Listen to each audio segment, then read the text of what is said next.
pedir a Deus para nos abençoar, para que a gente consiga passar para vocês a parábola do filho pródigo.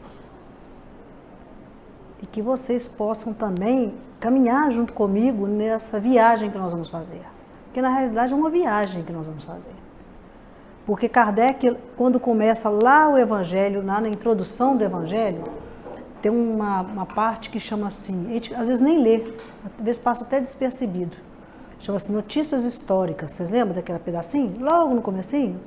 Ali Kardec está pedindo para a gente, para em todos os momentos que a gente for estudar qualquer fala do Cristo, para a gente nos remeter no tempo do Cristo. Né? E muita gente fala assim, mas o bonito da parábola é a simplicidade. Realmente a simplicidade que veio do Cristo era entendida pelo povo que estava naquela época junto com ele. Mas nós estamos totalmente em lugares diferentes, em épocas diferentes, em culturas diferentes. Então, se a gente não seguir, se a gente não voltar no tempo, muita coisa passa despercebido. E a gente vai ver que tem muita coisa que a gente fala da parábola e que não estava no contexto do Cristo. Então, nós vamos ter que fazer isso. Nós vamos ter que, nesse momento, fazer uma viagem lá para o norte da Palestina. Vocês vão junto comigo, né? Vamos fazer essa viagem comigo. Vamos lá para o norte da Palestina. Vamos imaginar uma aldeia muito pequena. Essa aldeia devia ter uma margem de 50 casas. Vocês imaginam que era um lugar pequeno? Aproximadamente, no máximo, 100 pessoas. Então, a parábola do filho pródigo vai se passar neste ambiente, numa aldeia no norte da Palestina, no século I. E como é que era a vida lá? Como era o contexto de vida daqueles habitantes? Então, a gente vai imaginar o seguinte, quando Jesus falou a parábola para eles, o que eles estavam entendendo? Porque se a gente for olhar pela nossa cultura hoje, pela nossa história hoje, a parábola vai ficar muita coisa interpretada errada mesmo. Então vamos nos remeter a essa época e entender o que eram as parábolas, né? Por que o Cristo falava tanto por parábolas? E os discípulos perguntavam, mestre, por que o senhor fala por parábolas? O que ele falava? Porque às vezes vocês ainda não têm condição de entender, né? Então ele falava, ele contava as histórias, que parábolas são histórias com fundo moral. E todas as vezes que ele contava uma parábola, ele estava respondendo uma pergunta. Quando alguém fazia um questionamento, ele respondia por parábolas. Todas as perguntas, a maioria dela, vinha por parábolas. Então, se a gente vê o Evangelho, são muitas parábolas, né? São várias. E a do filho pródigo, eu escolhi porque eu acho ela muito interessante, porque os estudiosos falam que é um resumo, a parábola do filho pródigo é um resumo do Evangelho. Né? Eles dizem até assim, é o Evangelho dentro do Evangelho. E outra coisa que eu achei mais interessante é que é uma parábola que a própria, que as outras correntes evangélicas e católicas dão a mesma interpretação. Porque quando eu fui escutar um pastor falando dessa parábola, e o pastor agora, recente, da igreja da minha irmã, da videira, estava filmado, eu falei, eu vou ouvir, para me ver o ponto de vista da igreja. É o mesmo ponto de vista do Espiritismo. Então não teve nem condição de mexer na parábola do filho pródigo, de tão importante que ela era. Não é? E que hora que Jesus conta essa história? Por que ele começou a falar dessa parábola? Foi justamente naquele momento que ele começou a comer com as pessoas, que eles falavam de má vida. E os fariseus perguntavam para ele, mas como é que você é um mestre e come com essas pessoas? Porque naquela época, vamos nos remeter, naquela época, sentar na mesma mesa era muita intimidade. Você não podia sentar para comer com qualquer pessoa. Se você sentava para comer com uma pessoa, para se alimentar com aquela pessoa, é sinal que ela era muito amiga sua, você tinha muita intimidade com ela. Então os fariseus perguntavam por Cristo, como é que você come com essas pessoas? Então, por causa dessa pergunta, é que o Cristo contou a parábola do filho pródigo. E é uma parábola tão rica, que eu não sei se vocês sabem, que ele teve que contar 3 parábolas. E por que ela é importante? Porque ela vai falar da relação nossa com quem? Com o Pai. Então, é uma situação que Jesus valorizava tanto a nossa relação com o Pai, a nossa relação um com o outro, que ele contou 3 parábolas, vocês imaginam? É uma trilogia. Ele contou a parábola da ovelha perdida, depois ele contou a parábola da moeda perdida, ou da dracma perdida, depois ele contou a do filho pródigo, ele contou 3 parábolas para falar da relação nossa com o Pai, da relação nossa com o nosso irmão. Então, por isso a grande importância dessa parábola do filho pródigo. E voltando rapidinho, vocês lembram da parábola da ovelha perdida? Ela é pequenininha, né? É aquela que o pastor tinha 100 ovelhas e uma ovelha some. Aí o que o pastor faz? Deixa as 99 e vai atrás daquela que fugiu. E com muita alegria, ele aparece com a ovelha nas costas, mostrando que ele recuperou a ovelha perdida. Que a alegria do pai era recuperar o filho perdido. Então ele foi lá e buscou a ovelha. Depois da moeda perdida, foi aquela mulher que trabalhava no campo e ela tinha 10 moedas. O que eram 10 moedas naquela época? A dracma, né? A dracma era uma moeda grega, que era cada moeda era um dia de trabalho no campo. Então aquela mulher tinha 10 guardadas. Supõe-se que seria uma poupança que ela tinha. Ela perdeu uma. Quando ela perde aquela moeda, o que ela faz? Ela chama as amigas dela. Interessante que chamou só as amigas, tá? Na Bíblia fala, chamava as mulheres amigas para ajudar a procurar a moeda. E começou a procurar a moeda. Aí ela ficou muito alegre quando ela achou a moeda. Né? Então nos remete de novo a esse encontro do filho perdido, da moeda perdida, da ovelha perdida. Então o Cristo fez 3 parábolas para chegar na parábola do filho pródigo. Tá certo? E por que a gente tem que se ater aos costumes? Vocês vejam bem, a parábola do samaritano, né? O Tiago e o João, os discípulos do Cristo, quando eles foram na Samarina falar de Jesus, os samaritanos expulsaram os 2 discípulos de lá, mandaram eles embora. E eles com muita raiva chegaram perto do Cristo e pediu o Cristo para pôr fogo na cidade, olha para vocês verem. Então não é só a gente que tem esses pensamentos assim mesquinhos, até os discípulos do Cristo falaram, Cristo, Jesus, põe fogo na cidade, porque eles trataram a gente mal. Aí Cristo tinha a parábolazinha, né? Aí ele contou a parábola do samaritano. Aí ele faz aquela perguntinha famosa, quem é que merece o reino do céu? Né? Foram aqueles sacerdotes que passaram e não olharam, foram os levitas ou foi o samaritano que parou e cuidou? Agora vocês imaginam a cara do João e do Tiago, quando Jesus põe o samaritano, né, como aquele herói das pessoas. Então o Cristo também queria responder para eles que não era assim que resolvia as coisas, não era pôr no fogo, né? Os samaritanos também eram bons.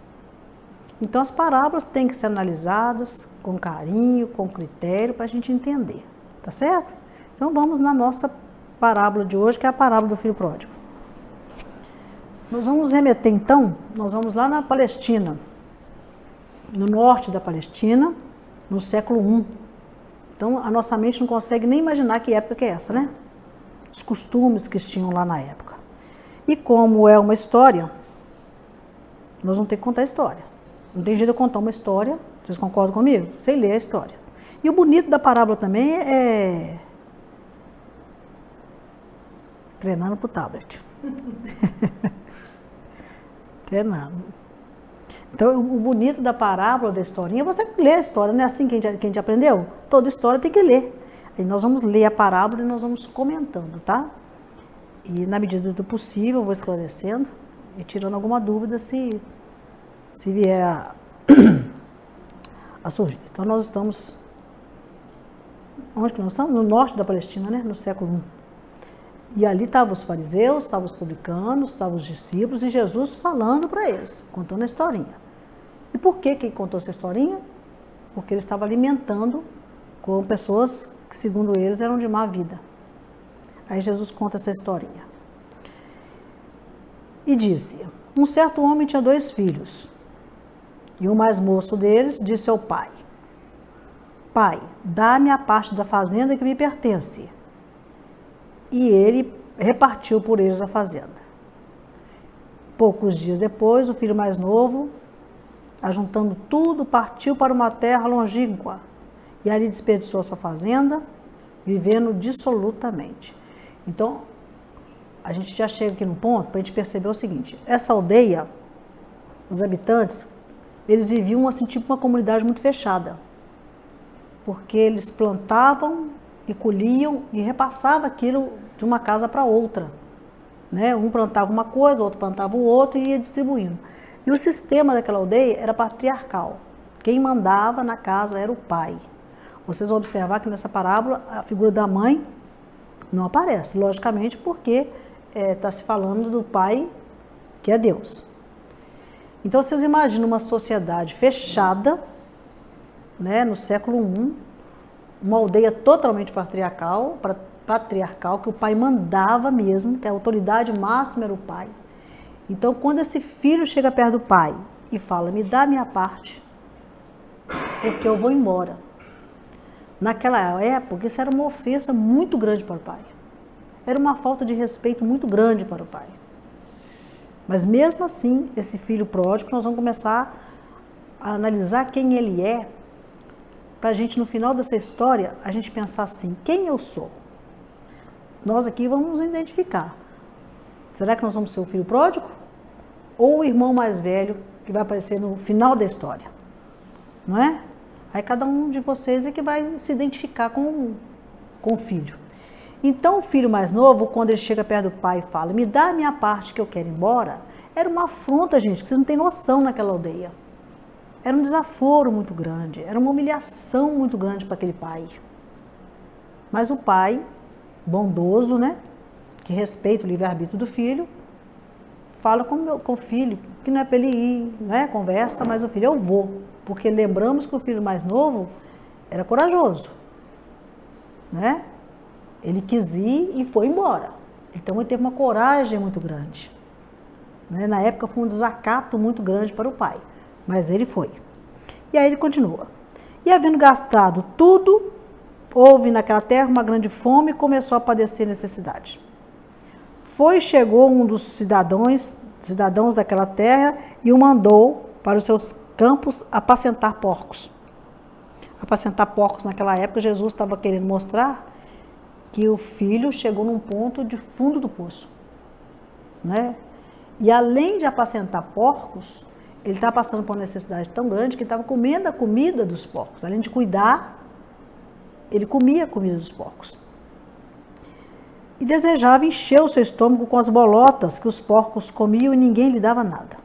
Caindo em si, disse: quantos trabalhadores de meu pai têm abundância de pão e eu aqui passando necessidade?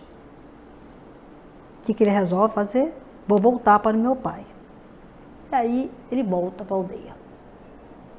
Só que ele tinha 3 problemas, né, gente? Vamos analisar a situação dele. Primeiro, ele tinha que encarar quem? O pai. Né? O pai era uma autoridade máxima, ele tinha que voltar e encarar o pai. Segundo, ele tinha que encarar quem? A aldeia. Porque o pessoal na aldeia ficou assim apavorado com aquela postura dele. Terceiro, ele tinha que encarar quem? O irmão mais velho. Olha a situação do filho novo quando ele resolve voltar. Quando ele volta na historinha, ele de longe, e o pai viu o filho de longe e se moveu com compaixão e correndo lançou-se no pescoço e beijou. E o filho lhe disse: pai, pequei contra o céu e perante a ti, já não sou digno de ser seu filho.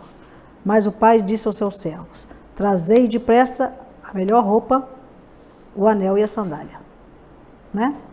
Então, quando ele aparece na aldeia, de longe o pai já estava vendo ele.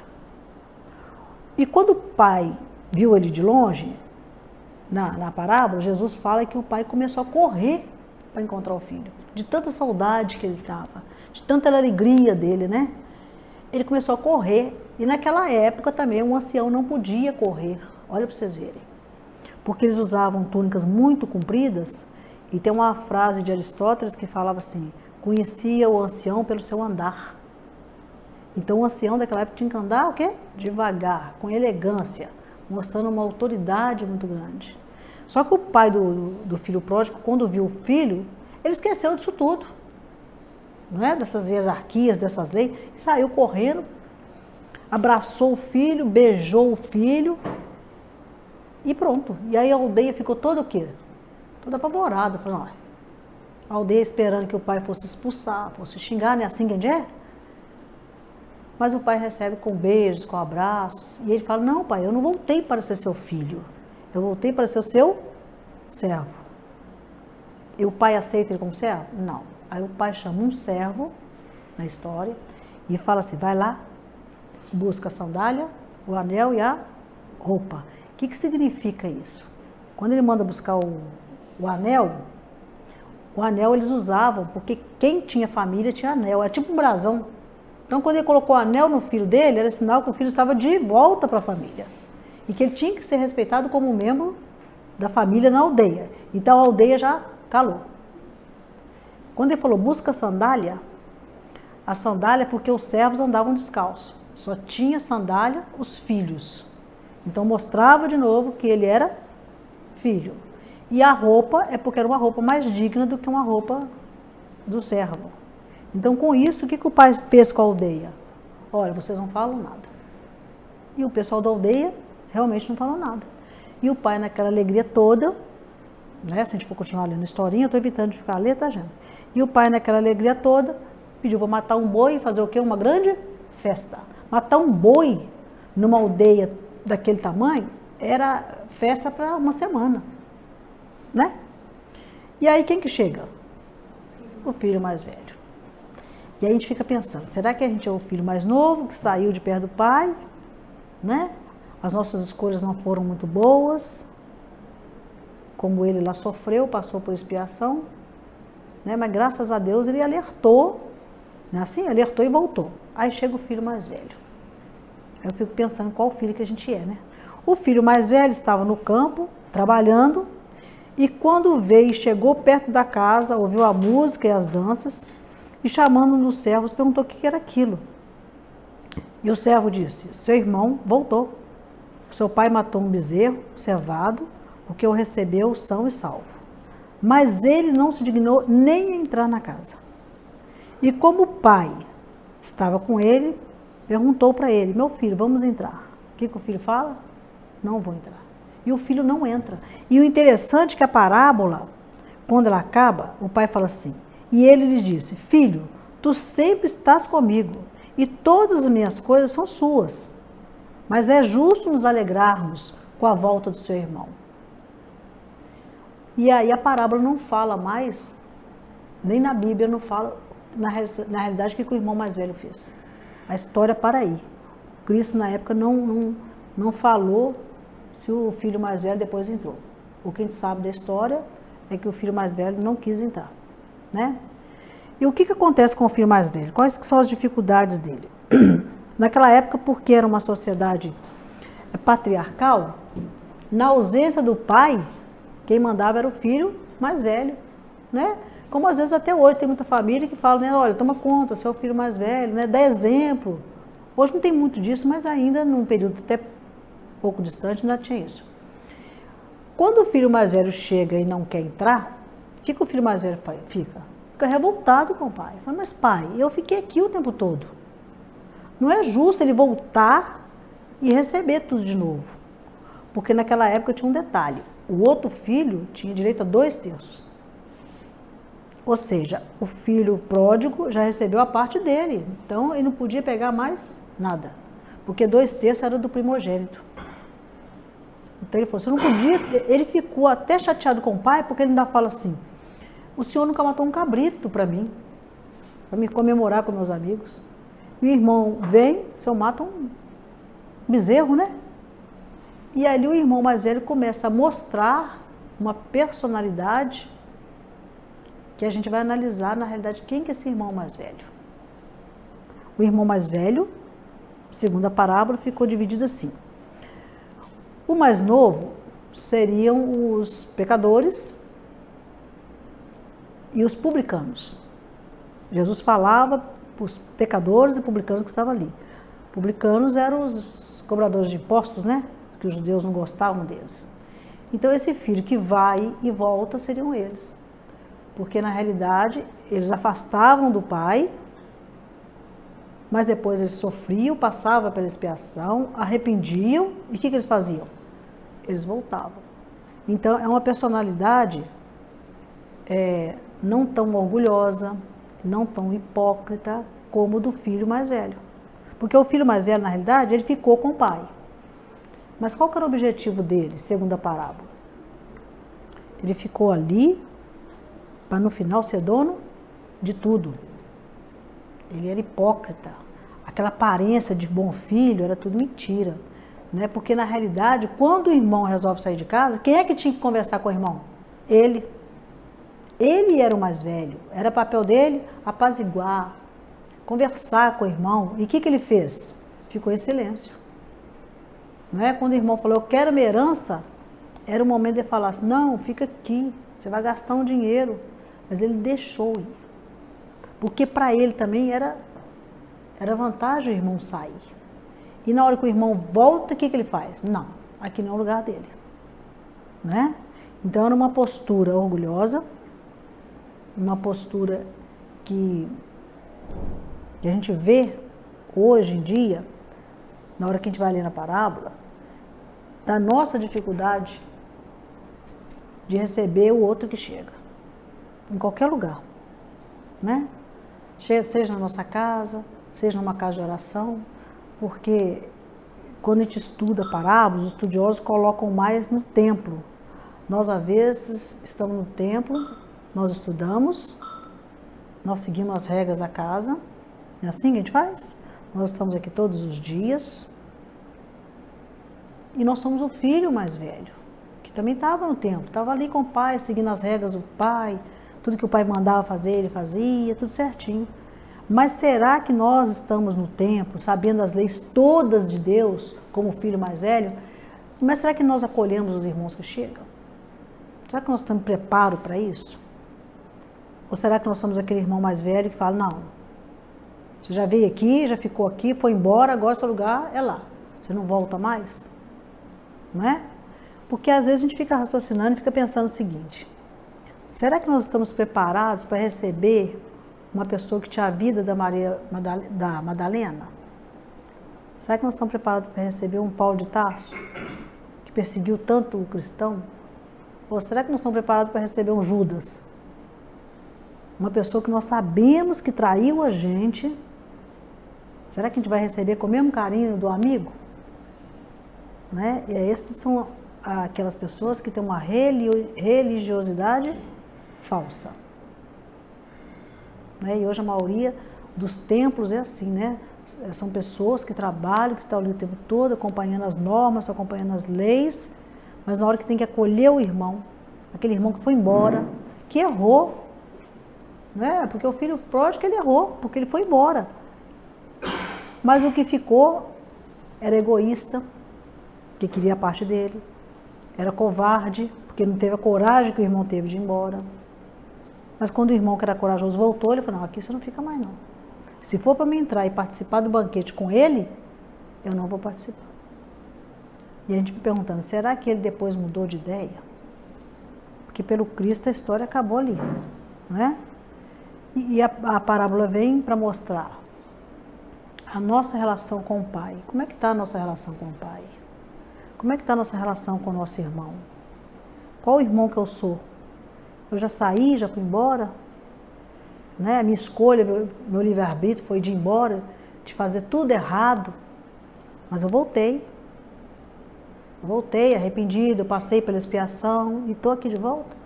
Ou eu sou aquele que ficou, que não tive coragem de ir embora, né? Mas também não estou aqui para receber ninguém, porque a casa é minha, a fazenda é minha, que tudo é meu. Né? Então as reflexões são essas. E Emmanuel, lá no Pão Nosso, depois se vocês tiverem a oportunidade de ler, seria bom vocês lerem no Pão Nosso, no capítulo, acho que é 125. O Emmanuel vai falar qual que é a diferença que tem o filho do servo. Porque a gente fala assim, eu sou filho de Deus, né? Nós, todo mundo aqui, somos filhos de Deus. A gente usa uma expressão, e segundo Emmanuel, todos nós somos filhos de Deus. O que a gente questiona é o seguinte, a minha conduta, a minha postura é de filho ou de servo? Né? Porque a gente fala assim, eu sou filho de Deus o tempo todo. E nós somos filhos de Deus, com certeza. Agora, a nossa postura de filho de Deus, e qual que seria a postura do filho de Deus? Né?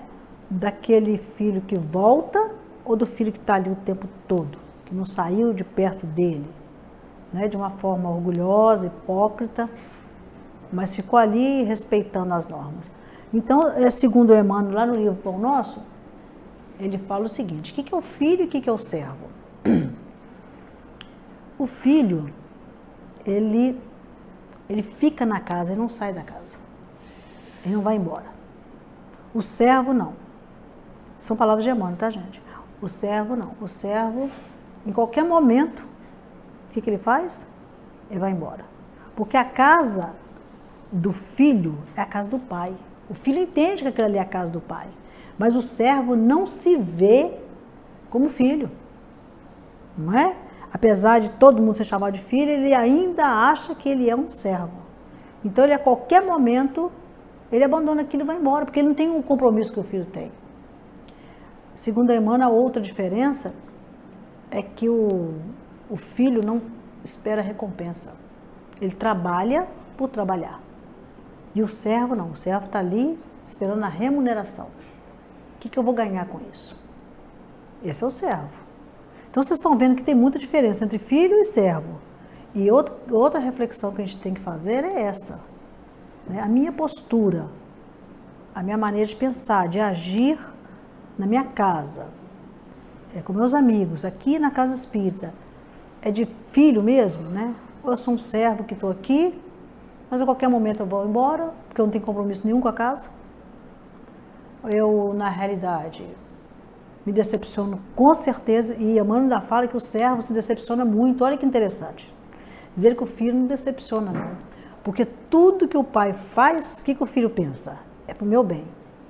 Eu precisava, eu merecia, e acalenta o coração.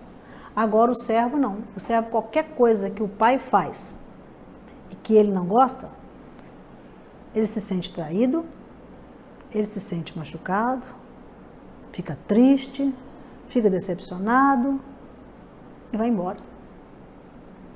Esse é o servo. Então, às vezes, a gente tem que começar a questionar se a nossa postura, se a nossa maneira de ver e de viver é mais de filho ou mais de servo. Não é? Porque essas diferenças a gente não percebe no dia a dia da gente. E no caminho Verdade e Vida, o Emmanuel também fala dessas dificuldades que a gente tem de aceitar o irmão, que a parábola também fala disso, né? Da adoração com o pai e da relação com o irmão.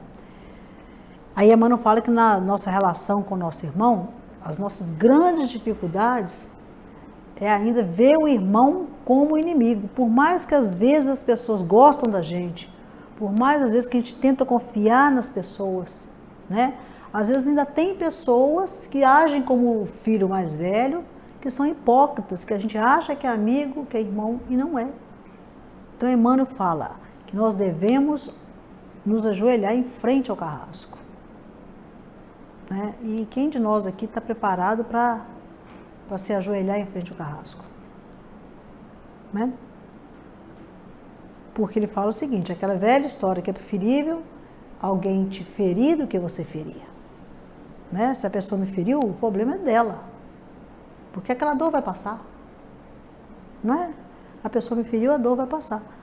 Agora, o problema todo é o outro que feriu, né? Porque aí ele vai ter o problema da expiação, das necessidades de refazer aquilo, tudo que ele fez de errado. Então, a parábola, ela o tempo todo, ela nos remete ao pastor, a trilogia do pastor, que fica alegre com a ovelha que volta, da mulher que fica feliz da moeda que ela acha, e do filho pródigo que volta para o braço do pai. Então, a gente vai começar a pensar, né, na realidade, com quem nós estamos lidando. E também outra coisa, que Jesus queria naquela época. Não era só que a gente se identificasse com qual filho que eu sou. Também ele queria que a gente se identificasse como é que eu estou lidando com a minha relação com o Pai. Esse que é o ponto central da parábola. Como é que é a minha relação com o Pai? Como é que eu convivo com o meu Pai? Não é? Porque é ensinado para a gente adorar o Pai. E como é que a gente adora a Deus? O que é adorar a Deus? Não é? Se a gente voltar lá na parábola do samaritano, vocês lembram que na hora que o homem estava caído, passaram os sacerdotes? Vocês lembram? O sacerdote passou, viu o homem caído, a relação dele era de irmão com irmão. Mas os sacerdotes fizeram aqui, não vou passar, não vou acudir. Mas ele não acudia e ele estava saindo, olha que interessante, ele estava saindo do templo e acabado de, vamos dizer assim, de rezar uma missa que seria hoje. Então ele tinha rezado uma missa, vamos dizer assim, saído da igreja, passado por aquele caminho e viu o homem caído e não acudiu. Então como é que ele estava falando lá de uma adoração ao Pai? Como é que adora o Pai e vê o irmão caído e não vai lá? Não é? Aí passa os escribas também, que não puseram a mão com medo de sujar a mão. Olha para vocês verem. Porque naquela época, pessoas de tribos diferentes não podiam ter contato com o outro. Mas rezavam também, gente. Iam nos templos também, né? Se dedicavam às regras das igrejas, dos templos que eles conviviam. Mas na hora que tinha que ajudar o irmão, ele não ia. Então é isso que a parábola fala, dessa relação com o nosso irmão. Da relação com Deus, né? Porque o dia que a gente aprender a ver Deus como um pai, e o dia que a gente aprender a ser filho e não servo, porque eu acho que a maioria de nós somos servos e não filhos, por causa da postura que a gente tem. Mas eu acho que a postura nossa de servo também é por causa da nossa evolução espiritual, né? Nós ainda estamos num planeta de provas, um planeta de expiação, num planeta onde o materialismo está muito grande. A gente observa que o dia a dia da gente é totalmente, se a gente for fazer uma matemática, na hora que a gente for dormir, né, que o Santo Agostinho tanto ensinou, se vocês fizerem uma porcentagem, vocês vão ver que 90% do nosso dia foi dedicado à parte material, não é? Você não vê, num momento, você fazendo uma porcentagem grande, que você acudiu alguém, que você foi visitar alguém, que você foi ajudar alguém. Não, é correndo o dia inteiro, tudo em função de coisa material. Né? Você fica o dia inteiro resolvendo problemas voltados a dinheiro, a casa, a móvel, a carro, a roupa, a festa, não é assim? E aí vocês fazem uma matemática para vocês verem. Agora, nesse momento, você pensa, meu dia hoje, aqui agora, olha, são 8h15. O meu dia hoje dentro de uma porcentagem. O que eu fiz para o meu irmão? Agora, o que eu fiz na vida material? Vocês vão ver que quase, se eu for boazinho, a gente vai falar que 90%, para não falar que foi 100%, 90% foi dedicado exclusivamente às coisas materiais. Talvez num momentinho ali a gente parou para fazer uma oração, no outro momentinho outra, ou em algum momentinho nós demos um sorriso para alguém, coisa pequena, que não chega a 10%, não é?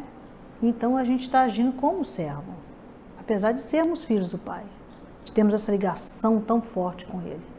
Então as parábolas, ela tinha essas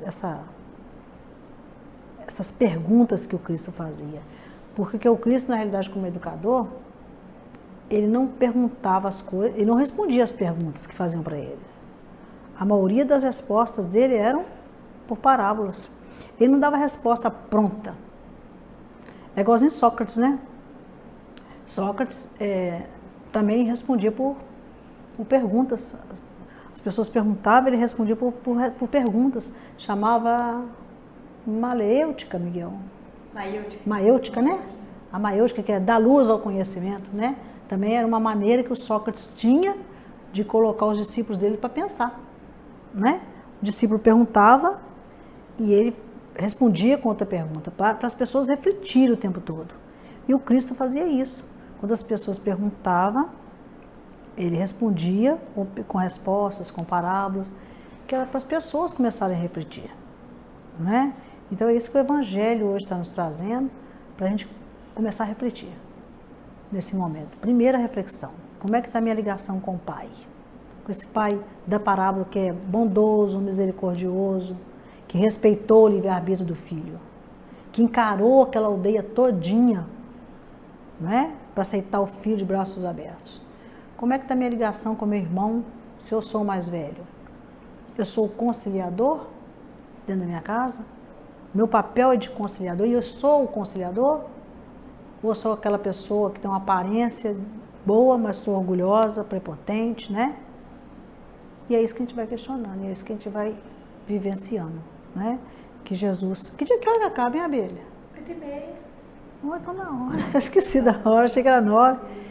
E é isso aí. Então a gente vai começar a nos questionar mais, a fazer essa reflexão de quanto por cento nós estamos deduzindo, entregando nosso dia para o nosso irmão e para a vida material. Então a gente vai ver, a gente vai se surpreender que nós vamos passar o dia todo, né? Nem voltado para Deus, muito menos voltado para o nosso irmão. Que Jesus possa nos abençoar e que a gente possa começar a fazer essas reflexões, né? Principalmente essa frase que o Emmanuel fala, para a gente ajoelhar perante o carrasco da gente, né? A gente tem que estar muito bem para fazer isso. É claro que o ajoelhar perante o carrasco não é se colocar de joelhos fisicamente, né? Se colocar ali na frente daquela pessoa, né?